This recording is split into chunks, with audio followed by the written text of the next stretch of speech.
손상대 사회자께서 아주 거창하게 소개를 해서 기대가 크시죠? 네! 그런데 우리 여기 민경욱 국회의원이 오셨는데 KBS 9시 뉴스 앵커를 오래 하셨는데 앵커만 잘하는 게 아니라 제가 경기도지사 할 때 도청 공무원을 전체 모아놓고 거기에 강의를 좀 해달라. KBS 9시 뉴스가 어떻게 만들어지고 어떻게 보도되는지 모셨어요. 근데 연설을 하는데 KBS 9시 뉴스만 하는 게 아니라 마술쇼를 한 서너 가지 보여주는데 깜짝 놀랐어요. 그래서 마술도 아주 잘하는 분입니다. 그래서 국회를 보냈더니만은 국회에서는 국회의원으로서 가장 대변인으로서 사회만 잘 보는 게 아니라 대변인도 제일 잘하고 또 의정활동도 제일 잘하고 그리고 문재인이 잘못된 것도 가장 쪽지기처럼 탁탁 잘 집어낸 거예요. 그런데 지난번에 미래통합당에서 공천을 안 줬어요. 컷오프 잘라버렸어. 다시 또 왜 이렇게 하느냐 해가지고 소송도 하고 그래서 또 살아났어요. 경선을 또 했는데 경선에 됐는데 최고위원회에서 또 안 준다는 거예요. 그래서 또 죽었는 줄 알았는데 또 어떻게 싸워서 살아났어요. 살아나가지고 투표를 했는데 4월 15일 날 출구조사에서 민경욱 당선. 그래서 역시 제가 박수를 많이 쳤어요. 근데 새벽에 자고 나니까 떨어져 버렸어요.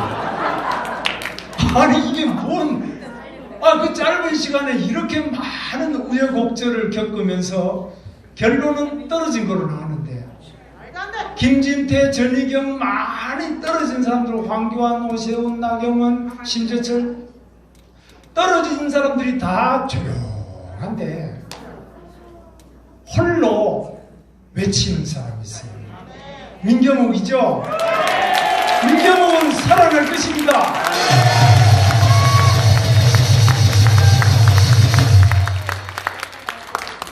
진실과 진리가 민경욱을 살려낼 것입니다. 여러분의 지원과 기도가 민경욱을 덮고 있는 이 악의 무리를 물리칠 것입니다. 인천의 송도예요. 송도 연수구를 한 데가 인천 송도에서 이까지 비 오는데 이까지 달려왔어요. 얼마나 답답하면 이까지 오겠습니까? 옛날에 광화문에 와서 한마디 하라고 해도 잘 안 하는 사람이에요. 근데 이 장이 이동 사무소 앞 뒤에 재개발하는데 이까지 오신 이유는 본인이 그만큼 간절하다. 그리고 그만큼 답답하다. 간절하게 두드리는 자, 간절하게 외치는 자에게 반드시 진리와 진실이 승리를 안겨드릴 것입니다.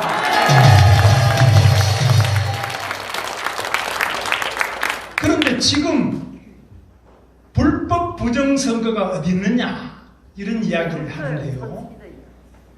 저는 너무 슬픕니다. 문재인이가 당선될 때 드루킹 댓글 사건 9,970만 건 아시죠? 네. 이 드루킹 댓글 사건을 조작한 자는 김경수 경남지사, 문재인의 최측근 수행실장, 노무현 재단의 사무국장, 이 자가 그 당시에 또 김해 국회의원, 이 자가 드루킹 댓글 매일 거기 가서 보고를 받고 파주 느릅나무 출판사 가서 보고받고 또 텔레그램으로 보고를 받고 이게 알려지니까 이걸 증거인멸하기 위해서 말을 맞추고 그러다가 또 오사카 총영사를 주느냐 안 주느냐 뭐 이러다가 드루킹 김동원이라는 자, 이자 그룹이 한 460명 되는 변호사, 뭐 감정사 이런 사람들이 있어요. 잘 나가는 사람들. 민주당의 책임당원, 권리당원이라고 그래요. 민주당에서. 민주당 권리당원 400명 이상이 돈을 모아가지고 문재인이 밀어주고 경인선, 경공모 이자들이 드루킹 댓글을 개발하는데 킹크랩. 이 IT 조작, 세계 최고의 대한민국 IT 컴퓨터 그 조작 기술, 바로 네이버 다음 이 포털 사이트 댓글 조작을 프로그램을 만들었어요. 그게 바로 킹크랩이에요. 이게 전부 유죄가 나서 특검을 했죠. 그래서 김경수도 징역 2년 했습니다. 징역 4년인데 다시 보석으로 나와가지고 지금 저렇게 안 잡아놓고 재판을 계속 미루고 있어요. 김동원이라는 자는 벌써 징역 3년으로 감옥에 살고 있어요. 나머지도 다 감옥에 여러 명이, 6명이 들어가서 살았어요. 지금도 살고 있어요. 김경수 이제 잡혀갈 거예요. 여러분 기억나세요? 이게 바로 문재인이 대통령 당선시키기 위해서 2017년 5월 9일 대통령 선거, 그러니까 2016년부터 계속적으로 이 불법 부정 댓글 조작 프로그램을 만들고 이걸 실행하고 보고하고 돈을 모아서 노회찬이, 정의당 노회찬이한테 5천만 원을 줘가지고 노회찬이 이거 먹고 조사받으니까 떨어져서 죽었죠. 아시죠? 이게 바로 지난번 문재인이 대통령 당선될 때 드루킹 댓글 사건과 경인선 경공모가 자기들끼리 또 돈을 모아가지고 노회찬이까지도 돈을 주는 불법 정치자금을 줘서 노회찬이를 죽음으로 이르게 한 이 어마어마한 사건을 우리 국민들이 다 잊어먹어버렸어요. 바빠요, 바빠. 다 잊어먹었어요. 문제는 미래통합당, 민경욱 국회의원이 속해 있는 미래통합당 국회의원들도 다 바뀌고 지금 뭐 다 모르는 사람들이 왔는지 어떻게 되는지 또 알만한 사람도 요즘에 불법 선거가 있느냐 이러는데, 저는 문재인이가 바로 댓글 9,970만 건과 이 드루킹 댓글 조작 킹크랩 사건, 이런 조작과 음모의 조직에 의해서 당선된 자가 문재인 아닙니까 여러분? 문재인의 형님이 송철호 아시죠? 울산시장. 울산시장 송철호와 또 지금 여러분 다 아시는 황운하가 울산경찰청장으로 발령을 내려가 보냈어요. 청와대에서 보내가지고 황운하는 지금 그 범죄 사건으로 울산시장 송철호와 그 당선을 위한 청와대가 선거 개입 의혹 공소장 전문이, 지금 여러분 네이버나 딱 치면 바로 전문이 다 나왔어요. 제가 이걸 꼼꼼하게 여기 오기 전에 다 읽고 다시 메모를 전부 해봤는데, 핵심 요지가 뭐냐? 공무원은 선거 중립을 지켜야 된다. 그런데 송철호 선거 캠프가 선거운동 전략을 수립하면서 김기현, 당시 우리 당 당시 김기현 울산시장의 비위, 국회시장을 했기 때문에 시장의 비위 정보를 수집하는데, 여기에 바로 청와대 민정비서관, 청와대 민정이 바로 조국이 수석이고, 그 밑에 백원우 비서관, 반부패 비서관 박형철이, 이런 자들이 쫙 청와대 조국이 임종석이부터 전부 다 관여가 됐어요. 문재인이는 말할 것도 없고, 문재인이 형님이니까, 송철호가. 문재인이 형님이 8번 떨어지고 9번째는 당선시키기 안 되겠냐 이래가지고 무리하게 억지로 송철호를 당선시키기 위해서 선거 정보를 수집하고 선거 전략을 짜주고, 당시 현직 시장 자유한국당 김기현 울산시장을 낙선시키기 위해서 그 비리가 있는 것 자기 동생까지 전부 가족 비리를 해가지고 38번을 압수수색했는데 아무 문제가 없이 다 나왔는데, 그것을 계속 신문에 흘려가지고 김기현 자유한국당 후보를 떨어뜨렸습니다. 그리고 문재인이 형님 송철호를 당선시켰습니다.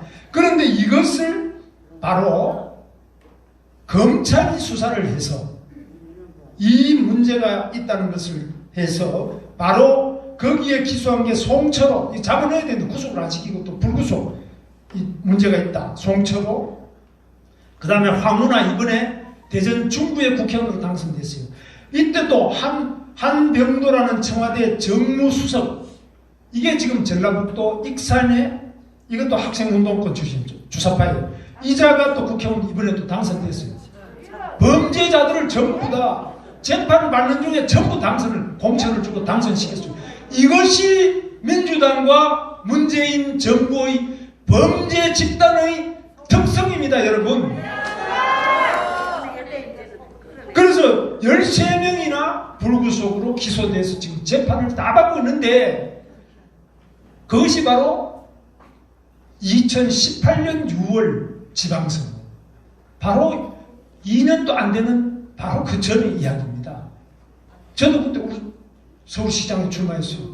근데 이런 불법을 부지기수로 하고 있는데, 이 야당이라는 자들이 지금 무슨 불법 선거가 있느냐? 지금이 뭐 자유당 때냐? 여러분, 지금이 자유당 때보다도 훨씬 더 큰 부정을 하고 있습니다. 자유당 때는요, 고무신 막걸리밖에 안 했죠. 이번에는 선거법상 112조를 보면 금품 살포 금지, 누구한테 설렁탕 사주가 이거 안 되는데, 전국의 아동 263명에게 1인당 40만원씩 현찰을 바로 4월 13일 선거 하루 이틀 3일 전에 현찰을 9,212억을 263만 명 어린이에게 다 쏴줬습니다. 이거 고무신 막걸리가 아니라 40만원씩을 263만 명의 아동을 가진 집에마다 다 통장으로 다 쏴줬어요.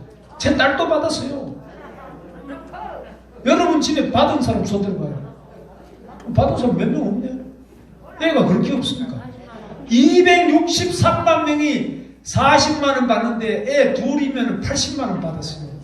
애 셋 가진 집에는 120만원 받았어요. 이거 받고 입이 저 벌어졌어요. 이것이 고무신 막걸리보다는 더 큰 부정선거 아닙니까, 여러분? 이거 잡아 넣어야 돼요, 안 잡아 넣어야 돼요?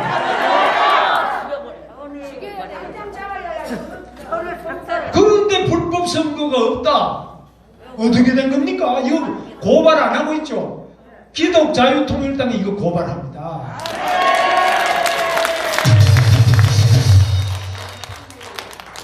공직선거법 156조 6항에는요, 지금 여기 떠있죠. 저 한번 띄워보세요. 공직선거법 156조 6항에는 바코드라는 거는 여러분 보시는 것처럼, 여러분이 보시면 여기 왼쪽에 이렇게 막대기 모양으로 된 게 이게 바코드고, 뭐 아주 복잡하게 이렇게 꼬불꼬불 하는 거, 이걸 QR코드라고 합니다. 공직선거법에는 이 바코드만 쓰지 QR코드는 못 쓰게 돼 있어요. 왜? QR코드는 너무너무 많은 정보가 들어가기 때문에 못 쓰게 돼 있어요. 어떤 정보가 들어가느냐? QR코드에는 선관위 공문을 보고 제가 그대로 합니다. QR코드에는 첫째, 이름, 주소, 전화번호, 주민등록번호 전부 다 6자리만이 아니라 12자리 전부 다. 그 다음에 병력, 학력, 재산, 그리고 정과, 범죄가 있느냐, 범죄가 어디 있느냐. 그 다음에 어느 투표소에서 투표하느냐. 그리고 뭐 의료보험 이런 것부터 해가지고 11개가 들어가요. 공개할 수 없는 11개를 500만 명을 수집하라 이렇게 됐어요. 그러니까 이렇게 들어가면은 저 바코드는 본 선거가 아니라 4월 10일과 4월 11일 미리 하는 사전 투표 때만 저 바코드가 나와요. 그 사전 투표가 뭔가 이상하다. 거기에는 왜 저는 바코드를 쓰라고 해놨는데 QR코드를 계속 쓸까? 그렇게 계속 민경호 의원도 공격을 하고 저희도 공격을 하고 이랬더니만은 중앙선관위에서 거기는 31자리의 숫자가 들어가 있다. 절대로 그런 전과나 재산 이런 거는 안 들어가 있다. 이렇게 하는데 우리가 이것을 한번 풀어봤어요. 하나를 풀어봤더니만은 그 밑에 좀 빨간 걸로 쓰여져 있죠. 선거구명 그리고 선거명. 선거명이라는 거는 바로 국회의원 선거다. 제일 앞에. 그 다음에는 선거구. 뭐 여기 같으면은 서울, 성북구 이렇게 선거구가 나오고, 그 다음에 선관위, 서울 선거구 선거관리위원회. 그 다음에는 투표용지를 몇 번째 그 사전투표용지를 발급했는가. 두 장이죠. 하나는 지역구 국회의원, 하나는 기독자유통일당 19번 비례대표. 이렇게 두 개입니다. 이렇게 바코드를 쓰는 이유가 뭔지를 밝혀라. 우리가 주장하는 겁니다. 반드시 밝혀라. 그런데 왜 바코드를 썼는지 밝히라고 해도 자기들이 답변하기로는 31자리밖에 안 된다.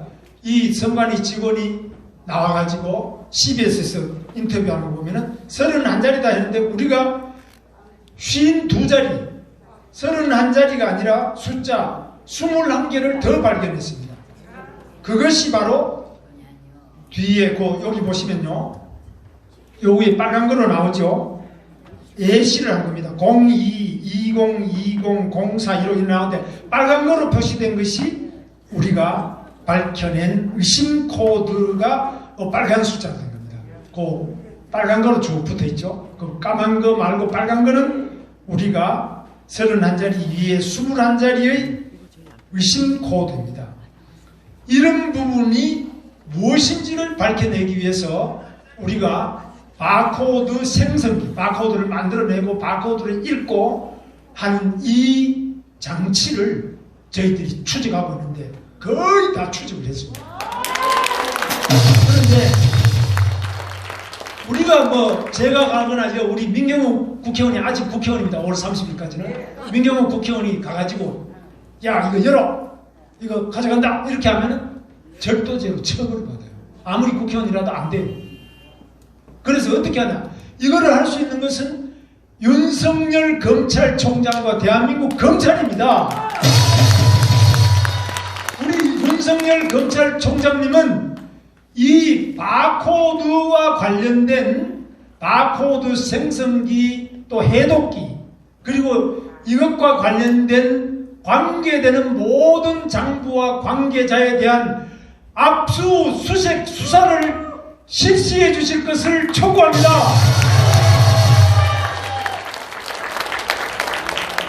이렇게 하지 않는다면 우리로서는 할 수 있는 게 뭐냐, 바로 국회의원들이 중앙선거관리위원과 선관위원들을 국회로 부르면 와야 돼요. 출석의 의무가 있어요.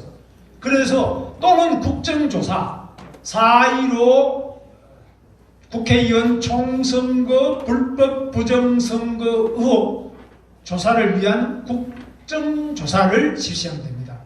국정조사를 실시해서 여기에서 제대로 자료를 제출 안 하고 제대로 안 할 경우에는 바로 특검으로 들어가서 국회에서 특검을 임명해야 되는데 우리의 국회의원 숫자가 너무 적기 때문에 특검을 하려면 과반수가 있어야 되는데 그건 안 됩니다.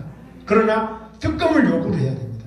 그 다음에 민경욱 의원처럼 적극적으로 이번에 이 피해를 본 국회의원들이 들고 일어나야 되는데 들고 일어나는 국회의원은 지금 민경욱 의원밖에 없지 나머지는 전부 다 고개 숙인 남자들이에요.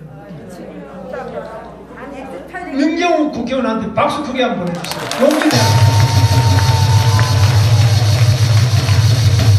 민경욱 국회의원이 얼마나 구박을 받겠습니까?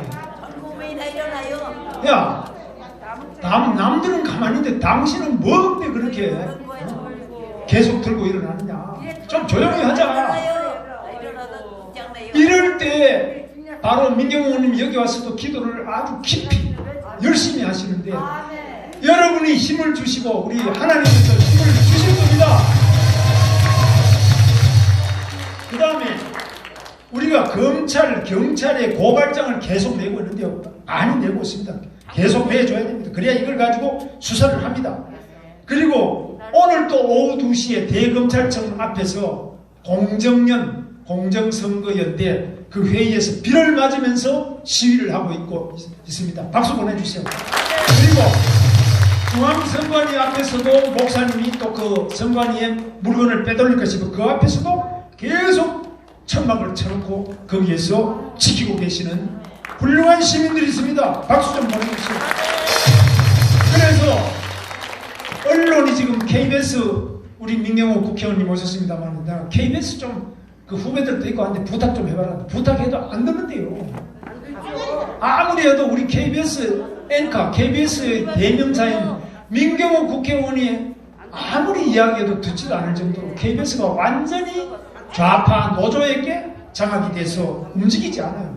그러나 우리 유튜버들은 이렇게 오셔서 오늘 유튜버 꽉 오셨잖아요.